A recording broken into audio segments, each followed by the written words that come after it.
जी बिस्मिल्लाहिर्रहमानिर्रहीम अस्सलाम वालेकुम। मेरा नाम है जी इम्तियाज़ हुसैन और आज के सेशन में आप दोस्तों के साथ बात करूंगा एक ऐसे टॉपिक के ऊपर कि जो डेयरी फार्मिंग को अगर आप लॉन्ग टर्म लेके चलना चाह रहे हैं, बेशक आप अभी छोटे लेवल पे भी काम कर रहे हैं, स्मॉल स्केल पे आप डेयरी फार्मिंग कर रहे हैं, लेकिन अगर आप इस काम को आगे लेके चलना चाहते हैं और आप सही इसमें प्रोग्रेस करना चाहते हैं तो ये जो टॉपिक जिस पे मैं आज बात करूँगा इसकी बड़ी अहमियत है।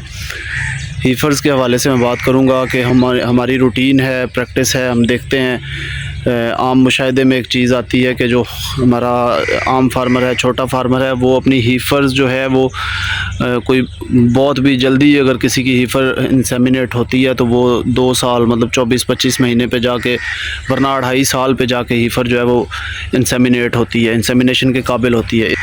इस हवाले से एक मिथ भी हमारे आम फार्मर्स के अंदर, गाँव के अंदर रहने वाले जो हमारे जो ट्रेडिशनल ज़िम्मेदार हैं उनके अंदर होती है कि जी जब भी वैडी जो है वो धुंधी होगी तो तब उसको इंसेमिनेट करवाना चाहिए। तो उसकी वजह ये नहीं है कि उसका धुंधी होना ज़रूरी है, उसकी वजह यह है कि हमारे आम फार्मर की जो हीफर्स हैं, जो बच्चियां हैं, वो अपना वेट और अपनी हाइट पूरी ही तब करती हैं जब वो धुंधी हो जाती हैं। मतलब यह है कि उनको अपना वेट गेन करने में, अपनी हाइट पूरी करने में उनको टाइम लगता है। तो जो क्रॉस ब्रीड की बच्चियाँ हैं इनको कम से कम 300-325 केजी इनका वेट हो तब इनको इंसेमिनेट करवाना चाहिए। कम से कम 300 केजी तो मस्ट होना चाहिए। इतने वेट के ऊपर इनको अगर आप इंसेमिनेट करवाएंगे तो वो जो बच्चियाँ हैं, जो हीफर्स हैं, वो अच्छी प्रोडक्शन अपने जो उनका एक आगे साइकिल आना है उसमें वो अच्छी प्रोडक्शन इंशाल्लाह ताला देंगी। तो इस हवाले से हमारा आम फार्मर अक्सर लैग कर रहा होता है। जैसा मैंने बताया कि 2 से 2.5 साल के अंदर उनकी हीफर्स जो हैं वो इंसेमिनेट होने के काबिल होती हैं। तो आज के सेशन में मैं इसी टॉपिक पे बात करूंगा। बाकी ये एक चीज़ जो है वो मेरे जहन में है कि ज़ाहिर सी बात है, मुश्किल होता है छोटे फार्मर के लिए अलग से वंडा या अलग से एक जो प्रॉपर केयर है अपनी हीफर्स की करना, वो बड़ा मुश्किल होता है। मुश्किल इन द सेंस कि उसके लिए एक्सपेंसेस वगैरह मैनेज करना और उन चीज़ों को पूरा करना बड़ा मुश्किल होता है।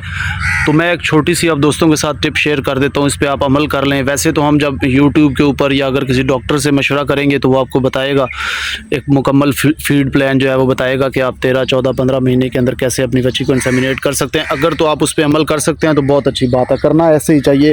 फ़ायदा तब भी है कि आपकी जो बच्चियाँ हैं, जो आपकी हीफर्स हैं, वो 14-15 महीने की एज के अंदर वो इंसेमिनेशन के काबिल हो जाएँ, वो अपना वेट गेन कर जाएँ, अपनी हाइट वो पूरी कर जाएँ। लेकिन फिर वही बात है कि जो आम फार्मर है उसके लिए ये बड़ा मुश्किल है, वो इन चीज़ों को उस तरह से कोशिश भी करे तो उसके लिए मुश्किल इस वजह से हो जाता है क्योंकि ज़ाहिर सी बात है मुकम्मल फीड प्लान वो अपनी जो दूध वाले, जो मिल्किंग वाले एनिमल्स होते हैं उनका पूरा नहीं कर सकता। तो हीफर्स के लिए जो मतलब एक जानवर को इजाफी ख़र्चा करना वो उसके लिए बड़ा मुश्किल हो जाता है। तो मेरा अपना एक्सपीरियंस भी ये है कि एटलीस्ट अगर आप अपने स्मॉल स्केल डेयरी फार्मिंग में आप प्रोग्रेस करना चाहते हैं, आप जल्दी और ज़्यादा उसमें ग्रो करना चाहते हैं और मुनाफा ज़्यादा अपना कमाना चाहते हैं, तो कम से कम 18 महीने का टारगेट, 17 से 18 महीने का टारगेट आपके ज़हन में होना चाहिए कि 17 से 18 महीने के अंदर मैंने अपनी हीफर्स को इंसेमिनेट होने के काबिल जो है वो करना है, उनसे वेट गेन करवाना है और उनकी हाइट भी जो है वो इतनी करवानी है कि वो इंसेमिनेशन के काबिल हो सके। तो इस हवाले से सिंपल सा मैं अब दोस्तों के साथ एक चीज़ शेयर कर देता हूँ। मैंने ख़ुद अपने सेटअप के ऊपर ये चीज़ आजमाई हुई है, आप उस पर अमल कर लें, इंशाल्लाह ताला आपको भी फ़ायदा होगा। और हम तकरीबन 17-18 महीने की एज में अपनी हीफर्स को इंसेमिनेट करवा रहे हैं। 1-2 हीफर्स हमारी इंसेमिनेट हो चुकी हैं, ये आपको सामने नज़र आ रही है, ये दोनों इंसेमिनेट हो गई हैं और ये तकरीबन अभी 20-21 महीने की हैं और ये दोनों तीसरे महीने में भी प्रेगनेंट है, अल्लाह का शुक्र है। तो सिंपल टिप ये है कि एक तो आपने जब काफ जो भी होगा आपका बच्ची, क्योंकि हम हीफर्स की बात कर रहे हैं तो बच्चियों की मैं बात करूंगा कि जब भी बच्ची आपकी पैदा होती है आपने प्रॉपर उसका, जैसा कि मैंने भी प्लान बताया हुआ है, उसको आप काफ स्टार्टर के ऊपर पालें, उसको दूध पूरा दें, जिस टाइम के ऊपर उसको दूध छुड़वाना है उस टाइम के ऊपर उसको दूध छुड़वाएं और काफ स्टार्टर उसको 3 से 4 महीने तक उसको खिलाएं। चौथे महीने के अंदर उसको आप साइलेज वगैरह साथ स्टार्ट कर दें। और उसके बाद आपने एक चीज़ अपने जहन में रख लेनी है कि आपने 1 से 1.5 किलो वंडा हो तो वो ज़्यादा बेहतर है। 1.5 किलो वंडा आपने डेली की बुनियाद पे अपनी जो हीफर्स हैं उनका ये उनको मुसलसल डालते रहना है, इसको बंद नहीं करना किसी सूरत भी। 1.5 किलो वंडा आपने बंद नहीं करना अपनी हीफर का।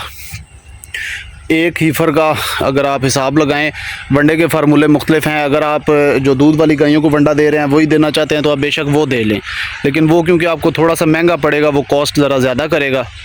तो इसलिए बेहतर ये है कि आप हीफर्स के लिए अलग से वंडा बना लें। मेरा अपना फार्मूला भी है, मैंने शेयर किया हुआ है अपने चैनल के ऊपर, आप वो भी देख सकते हैं, वहाँ से आपको हेल्प मिल जाएगी। वो आपको निस्बतन सस्ता पड़ेगा, वो तकरीबन 2800 रुपये 40 kg के हिसाब से आपको पड़ जाएगा।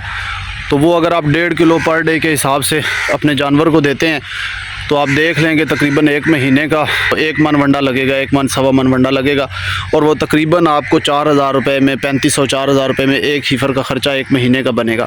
ये आप बंद ना करें, इस चीज़ के ऊपर कंप्रोमाइज़ ना करें। मैं कोई 3 किलो या 4 किलो वंडे का नहीं कह रहा, सिर्फ 1.5 kg वंडा आप डेली के हिसाब से अपनी हीफर का बंद ना करें। जब उसका काफ स्टार्टर बंद हो तो अगले दिन से ही आप उसको हीफर्स वाला वंडा देना स्टार्ट कर दें।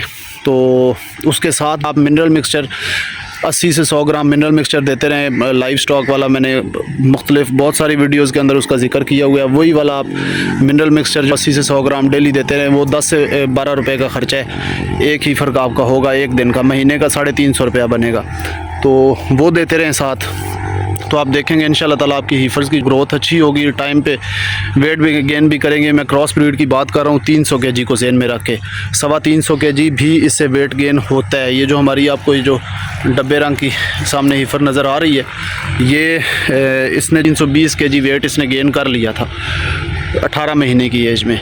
तो कहने का मतलब ये है कि आप इनको 1.5 किलो वंडा डेली के हिसाब से दें। आप देखेंगे इंशाल्लाह ताला आपकी हीफर्स जो हैं वो अच्छा वेट गेन करेंगी। हमारा फार्मर क्या करता है, वो वंडा बंद कर देता है और जब देना शुरू करता है, जब उसको लगता है कि ये बच्ची मेरा टाइम ज़ाया कर रही है, तो फिर उसको इकट्ठा एक ही दफ़ा 2-3 किलो 4 किलो वंडा देना स्टार्ट कर देता है। और वो भी थोड़ा अरसा वो अफोर्ड कर सकता है, ज़्यादा लंबा अरसा नहीं कर सकता। तो अगर आप डेली के हिसाब से 1.5 किलो के ऊपर अपना एक पैमाना सेट कर लें कि 1.5 kg वंडा मेरी एक हीफर है, 2 हैं, 3 हैं, 4 हैं, जितनी भी हैं, 1.5 kg मैंने अगर देना है तो वो बंद नहीं करना। तो उसका आपको फ़ायदा इंशाल्लाह ताला आपको 1 साल के अंदर अंदर आपको उसका फ़ायदा नज़र आने लग जाएगा। और फ़ायदा डेयरी फार्मिंग में तब ही है, हमारे आम फार्मर छोटे स्केल पे जो डेयरी फार्मिंग कर रहे हैं उनकी बात कर रहा हूँ, कि अगर आप बहुत ज़्यादा जल्दी नहीं तो ज़्यादा से ज़्यादा 1.5 साल के अंदर आपकी बच्ची जो है वो इंसेमिनेट हो जाए और वो आपकी गायों में शुमार होने के काबिल हो जाए। बाकी बड़े सेटअप्स के ऊपर आपको पता है, अब 12-13 महीने की बच्चियाँ भी रूटीन के साथ वो लोग प्रेग्नेंट कर रहे होते हैं। तो उनके साथ तो ज़ाहिर है मुकाबला आम फार्मर हमारा नहीं कर सकता, लेकिन कोशिश करनी चाहिए। इसलिए मैंने सोचा कि आपके साथ इस सेशन में इस टॉपिक के ऊपर बात कर ली जाए। तो यही आज का सेशन था जी। इस हवाले से कोई सजेशन हो, कोई कमेंट्स हो, कोई आपकी राय हो, तो वो आप व्हाट्सएप भी कर सकते हैं, आप कमेंट सेक्शन के अंदर भी बात कर सकते हैं, मैसेज कर सकते हैं, कमेंट कर सकते हैं। तो यही आज का सेशन था जी। दुआ में याद रखिएगा, अपना बहुत ज़्यादा ख्याल रखिएगा। अल्लाह हाफिज़।